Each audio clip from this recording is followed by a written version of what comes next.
Hey, hello, my friends. Welcome to day 82 of Wade in the Word. So, I am still downstairs in the dining room. I have left here since we last spoke yesterday, but I thought I would just record here again today, although I'm noticing the light isn't that great, but let's not worry about the light. So, I hope that you are well and welcome to day again 82. Today we're going to be reading 1 Samuel 15 through 17 and Psalm 82. And we're going to meet David today. He's going to be folded in and added into our story. And we're going to see a little bit more how things kind of don't go so great for Saul. I've been kind of thinking about Saul, and I think, and I'd love to know what your opinion is, but I think he had very low self-confidence. Remember when Samuel shared with him that he was going to be chosen as the king, he said, "Me? I'm just from Benjamin. I'm like a nobody. I'm inconsequential. Me?" And then remember when they were going to anoint him as king and they couldn't find him and he was hiding among the baggage? like, no, I just, I don't just, everybody don't pay attention to me, that kind of a thing. Well, then we had that one instance that we read about yesterday where he sinned, and Samuel had to come to him, and Saul was disobedient and Samuel rebuked him. Well, we're going to get another instance like that today. So, poor Saul, you know, he had a good thing before him, but obedience, obedience, obedience. We're going to learn that today obedience is what God really, really values from us. So let's pray and we'll get started. Thank you for being here today. Father God, I just thank you for this day that you've created, and I thank you that we have another day to dive deeper into your word and to read the testimony of Saul and Samuel and David and Saul's son Jonathan. And I ask that as we read today that you would bless the reading of your word today. I ask that you would open our eyes and help us to see your plan and your story of love and redemption in the word of God, in your word. Lord, I thank you for my friends, and I ask that you would bless the reading of this word and the things that they're going to be listening to. Bless them indeed and be with them today, I pray. In your name, amen. Samuel 15, 1 Samuel 15. Saul defeats the Amalekites. So in the end of chapter 14, we had read about Saul's military successes, and we had been given a glimpse into his family life. He had 3 sons and 2 daughters and a wife, and a commander of the army, and an uncle, and a father. They decided to give us all of their names. But now we're going into reading about the Amalekites. So, chapter 15. One day Samuel said to Saul, "It was the Lord who told me to anoint you as king of his people Israel. Now listen to this message from the Lord. This is what the Lord of heaven's armies has declared. I have decided to settle accounts with the nation of Amalek for opposing Israel when they came from Egypt. Now go and completely destroy the entire Amalekite nation, men, women, children, babies, cattle, sheep, goats, camels, and donkeys." So Saul mobilized his army at Telaim. There were 200,000 soldiers from Israel and 10,000 men from Judah. Then Saul and his army went to a town of the Amalekites and lay in wait in the valley. Saul sent this warning to the Kenites: "Move away from where the Amalekites live, or you will die with them, for you showed kindness to all the people of Israel when they came up from Egypt." So the Kenites packed up and left. Then Saul slaughtered the Amalekites from Havilah all the way to Shur, east of Egypt. He captured Agag, the Amalekite king, but completely destroyed everyone else. Saul and his men spared Agag's life and kept the best of the sheep and goats, the cattle, the fat calves, and the lambs. Everything, in fact, that appealed to them. They destroyed only what was worthless or of poor quality. Now we're just going to back it up a little bit and we're going to go right back up to chapter 15, verse 3. What the Lord had said to Saul was, "Now go and completely destroy the entire Amalekite nation, men, women, children, babies, cattle, sheep, goats, camels, and donkeys." And now let's slide back down to chapter 8, or verse 9, sorry. Saul and his men spared Agag's life and kept the best of the sheep and goats, the cattle, the fat calves, and the lambs. Everything, in fact, that appealed to them. They destroyed only what was worthless or of poor quality. So God gave some specific instructions. Saul went and did the majority of it, but in his humanness, he obviously felt that he could make a better choice by keeping the animals, which God had completely directed should be destroyed.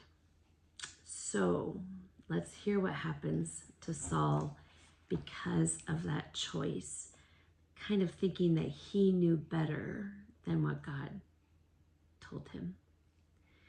Then the Lord said to Samuel, no, he didn't say, I'm sorry. But he did say, I'm sorry. I am sorry that I ever made Saul king, for he has not been loyal to me and has refused to obey my command. And that wasn't the first time. Samuel was so deeply moved when he heard this that he cried out to the Lord all night.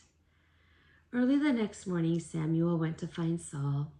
Someone told him, Saul went to the town of Carmel to set up a monument to himself.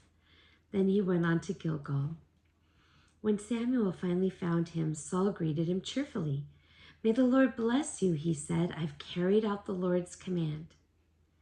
Then what is all the bleating of sheep and goats and the lowing of cattle I hear? Samuel demanded. It's true, the army spared the best of the sheep, goats, and cattle, Saul admitted. But they're going to sacrifice them to the Lord your God. We have destroyed everything else. Then Samuel said to Saul, "Stop. Listen to what the Lord told me last night." "What did he tell you?" Saul asked. And Samuel told him, "Although you may think little of yourself, are you not the leader of the tribes of Israel? The Lord has anointed you king of Israel, and the Lord sent you on a mission and told you, go and completely destroy the sinners, the Amalekites, until they are all dead. Why haven't you obeyed the Lord? Why did you rush for the plunder and do what was evil in the Lord's sight?" "But I did obey the Lord," Samuel insisted. "I carried out the mission he gave me. I brought back King Agag, but I destroyed everyone else. Then my troops brought in the best of the sheep, goats, cattle, and plunder to sacrifice to the Lord your God in Gilgal." But Samuel replied, "What is more pleasing to the Lord? Your burnt sacrifices and offerings, or your obedience to his voice? Listen, obedience is better than sacrifice, and submission is better than offering the fat of rams. Rebellion is as sinful as witchcraft, and stubbornness as bad as worshiping idols. So because you've rejected the command of the Lord, he has rejected you as king." Oh,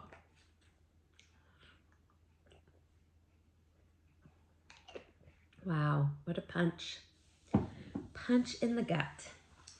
Saul pleads for forgiveness.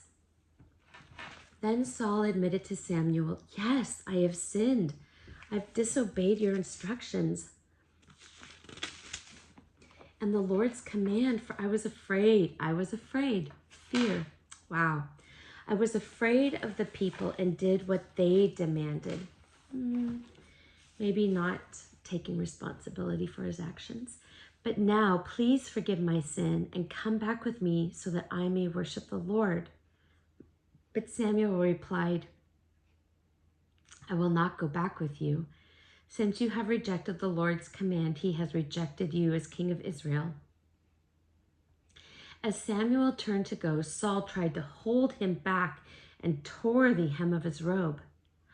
And Samuel said to him, "Oh, the Lord has torn the kingdom of Israel from you today and has given it to someone else, one who is better than you." Remember these words, you guys. Remember these words, because this will explain a little bit why Saul starts feeling the way he does towards David. "And he who is the glory of Israel will not lie, nor will he change his mind, for he is not human that he should change his mind." Then Saul pleaded again, "I know I have sinned, but please at least honor me before the elders of my people and before Israel by coming back with me so that I may worship the Lord your God." So Samuel finally agreed and went back with him, and Saul worshiped the Lord. Samuel executes King Agag. Then Samuel said, "Bring King Agag to me." Agag arrived fully of hope, for he thought, "Surely the worst is over and I have been spared." But Samuel said, "As your sword has killed the sons of many mothers, now your mother will be childless." And Samuel himself cut Agag to pieces before the Lord at Gilgal.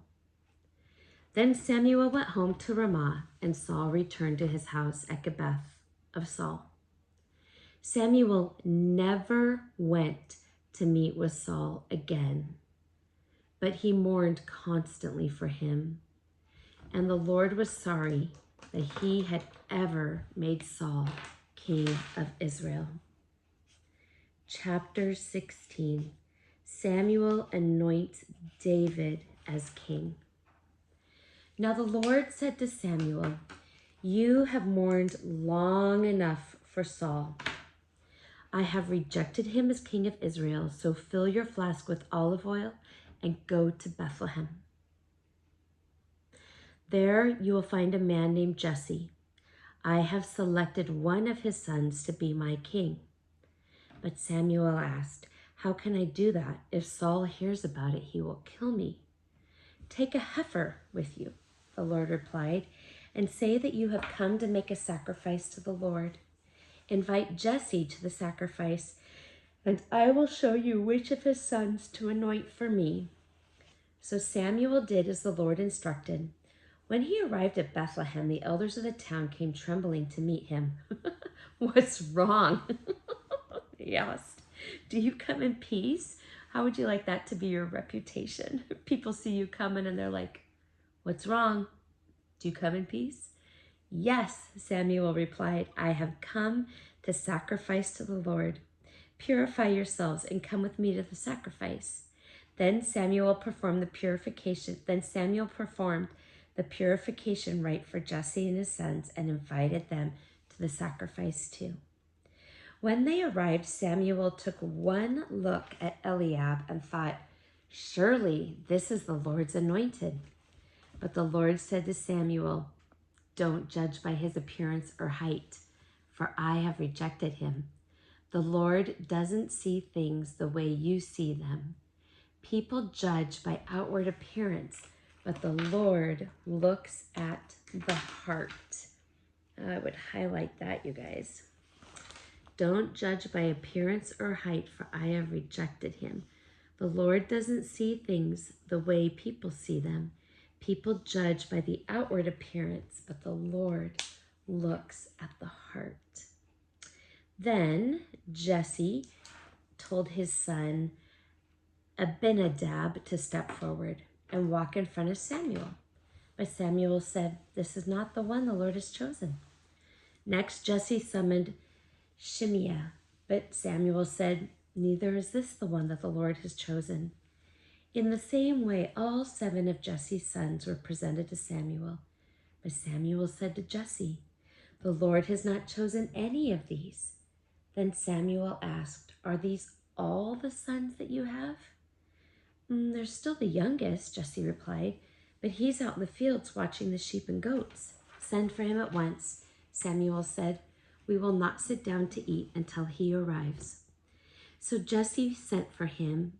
Now he was dark and handsome with beautiful eyes. And the Lord said, "This is the one, I anoint him." So as David stood there among his brothers, Samuel took the flask of olive oil he had brought and anointed David with the oil. And the Spirit of the Lord came powerfully upon David from that day on. Then Samuel returned to Ramah. David serves in Saul's court. Now the Spirit of the Lord had left Saul, and the Lord sent a tormenting spirit that filled him with depression and fear. Some of Saul's servants said to him, "A tormenting spirit from God is troubling you.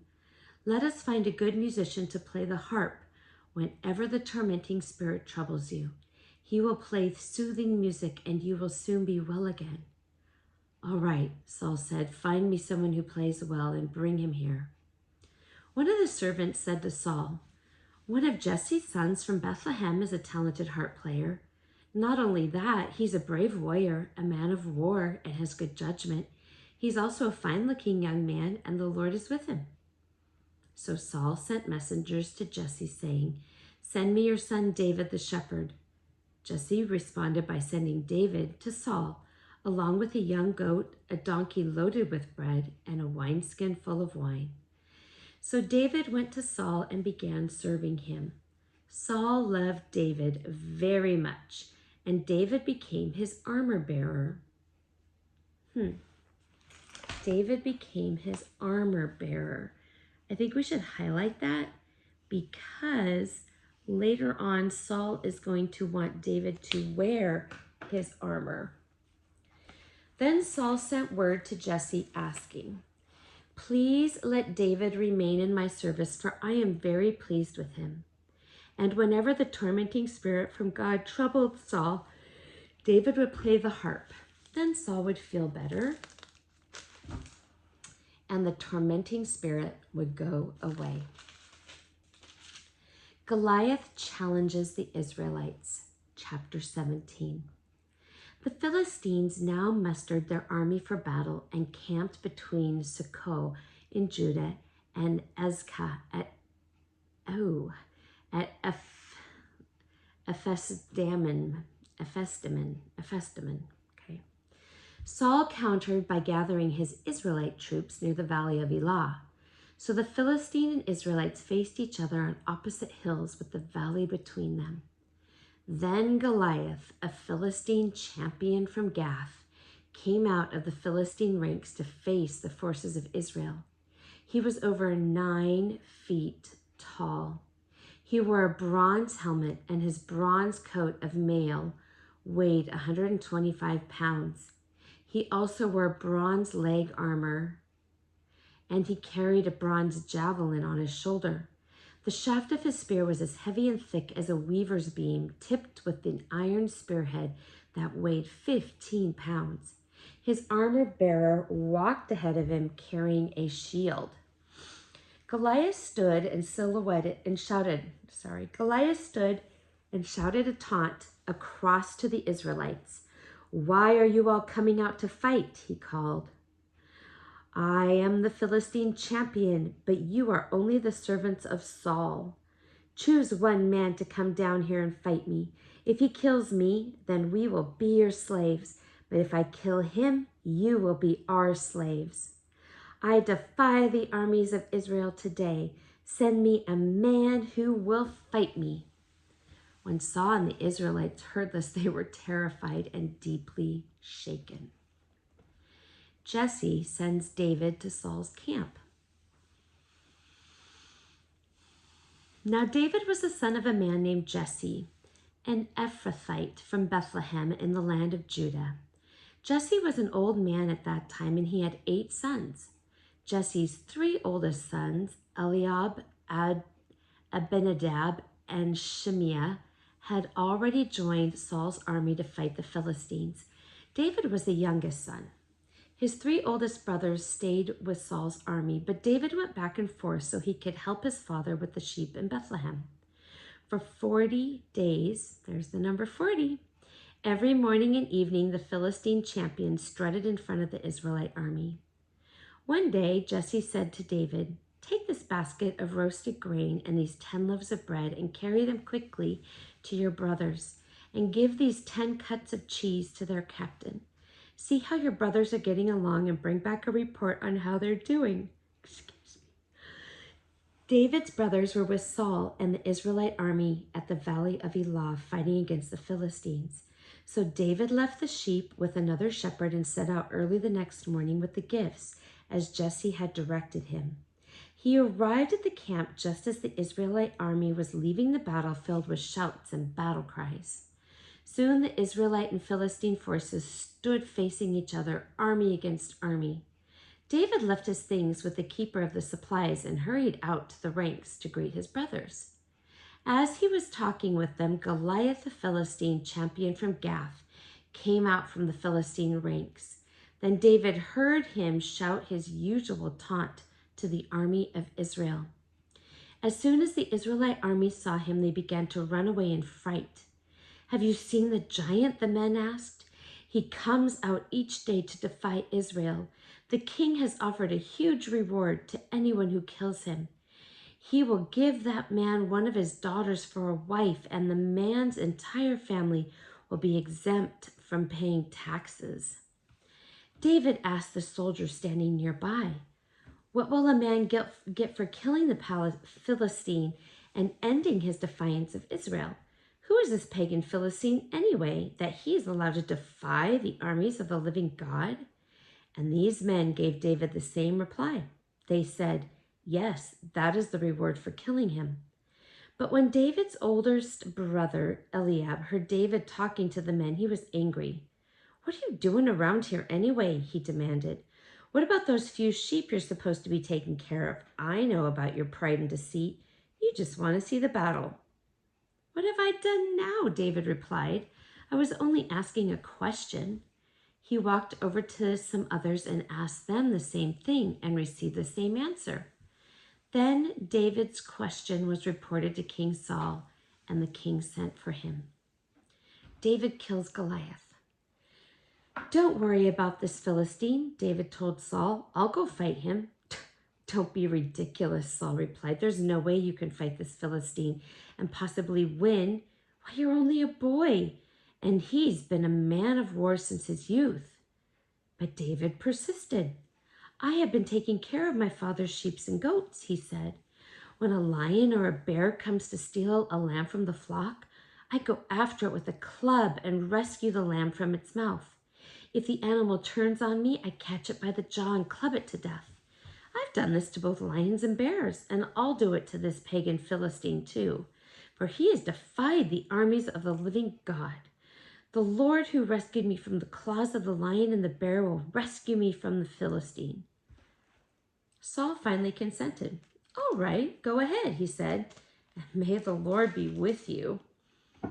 Then Saul gave David his own armor, a bronze helmet and a coat of mail. David put it on, strapped the sword over it, and took a step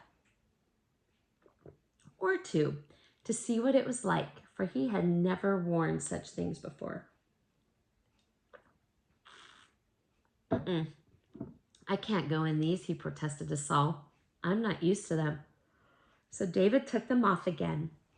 He picked up 5 smooth stones from a stream and put them into his shepherd's bag. Then, armed only with his shepherd's staff and a sling, he started across the valley to fight the Philistine. Goliath walked out toward David with his shield bearer ahead of him, sneering in contempt at this ruddy-faced boy. "Am I a dog," he roared at David, "that you come at me with a stick?" And he cursed David by the names of his gods. "Come over here and I'll give your flesh to the birds and wild animals," Goliath yelled. David replied to the Philistine, "You come to me with sword, spear, and javelin, but I come to you in the name of the Lord of heaven's armies, the God of the armies of Israel, whom you have defied. Today the Lord will conquer you, and I will kill you and cut your head off. And then I will give the dead bodies of your men to the birds and wild animals, and the whole world will know that there is a God in Israel. And everyone assembled here will know that the Lord rescues his people, but not with sword and spear. This is the Lord's battle, and he will give you to us." As Goliath moved closer to attack, David quickly ran out to meet him. Reaching into a shepherd's bag and taking out a stone, he hurled it with his sling and hit the Philistine in the forehead. The stone sank in, and Goliath stumbled and fell face down on the ground. So David triumphed over the Philistine with only a sling and a stone, for he had no sword. Then David ran over and pulled Goliath's sword from its sheath. David used it to kill him and cut off his head. Israel routs the Philistines. When the Philistines saw that their champion was dead, they turned and ran. Then the men of Israel and Judah gave a great shout of triumph and rushed after the Philistines, chasing them as far as Gath and the gates of Ekron. The bodies of the dead and wounded Philistines were strewn all along the road, from Shiram as far as Gath and Ekron. Then the Israelite army returned and plundered the deserted Philistine camp. David took the Philistine's head to Jerusalem, but he stored the man's armor in his own tent. As Saul watched David go out to fight the Philistines, he asked Abner, the commander of his army, "Abner, whose son is this young man?" "I really don't know," Abner declared. "Well, find out who he is," the king told him.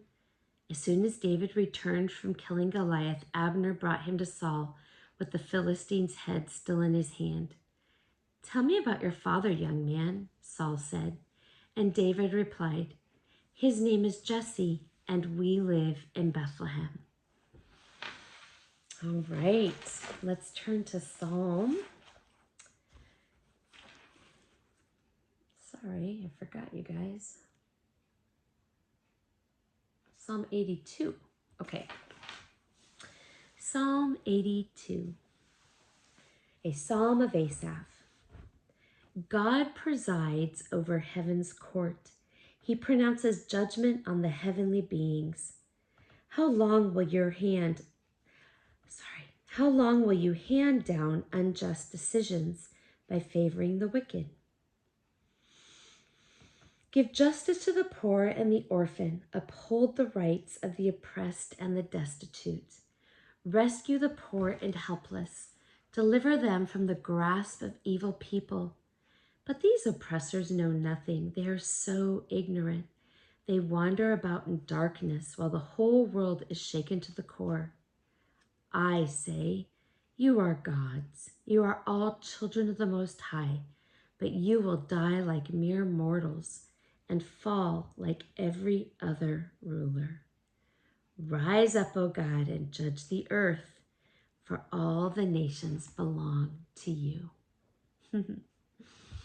All right, my friend, may the Lord bless you and keep you. May the Lord make his face to shine upon you.